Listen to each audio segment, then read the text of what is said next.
નમસ્કાર, આપ જોઈ રહ્યા છો સ્પાર્ક ટુડે ન્યૂઝ। આરએસએસના શતાબ્દી વર્ષ નિમિત્તે માંગરોળમાં બજરંગ વસ્તીનું વિરાટ હિન્દુ સંમેલન યોજાયું।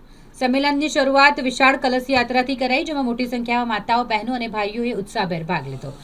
રાષ્ટ્રીય સ્વયંસેવક સંઘના 100 વર્ષ પૂર્ણ થતા ઉજવણીના ભાગરૂપે માંગરોળની બજરંગવાડી ખાતે વિરાટ હિન્દુ સંમેલન યોજવામાં આવ્યું છે, જેમાં નાના નાના બાળકો જુદા જુદા પહેરવેશ કરી અને અલગ અલગ વેશભૂષામાં શામેલ થયા હતા। સમાજ શ્રેષ્ઠી અને નિવૃત્ત આર્મીમેનનું અહીં સન્માન કરવામાં આવ્યું। કાર્યક્રમનો મુખ્ય ઉદ્દેશ્ય હતો વસુદેવ કુટુંબકમની ભાવનાને જાગૃત કરવાનો, જેમાં સમારોહના અધ્યક્ષ ડોક્ટર આઈજી પુરોહિત દ્વારા કુટુંબ પ્રબોધન વિશે માહિતી આપવામાં આવી। માતૃશક્તિ વિશે પણ અહીં મંતવ્યો રજૂ થયા। કથાકાર શાસ્ત્રી શિવ ઠાકરે સેવા સંસ્કાર સંસ્કૃતિ વિશે પોતાના વિચારો રજૂ કર્યા હતા। આજે આરએસએસ દ્વારા હિન્દુ જાગૃતિના કાર્યક્રમ અંતર્ગત અમારે અલગ અલગ વિષય ઉપર બોલવાનું થયું।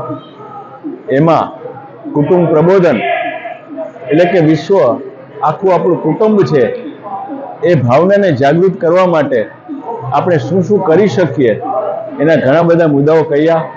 એમાં ખાસ સમસ્યા આજની યુવાનોની વ્યસ્તતા, માતા પિતાની પરિસ્થિતિ અને દશા અને મોબાઈલનો અતિરેક ઉપયોગ, એમાંથી આપણી ભારતીય સંસ્કૃતિ અને સંસ્કાર આપણા બાળકોને, વિદ્યાર્થીઓને કેમ આપવા એ બાબતમાં ઘણી વિસ્તૃત ચર્ચાઓ થઈ। સાથે સાથે અલગ વિષયો ઉપર પણ અલગ અલગ વક્તાઓએ વક્તવ્ય આપ્યું।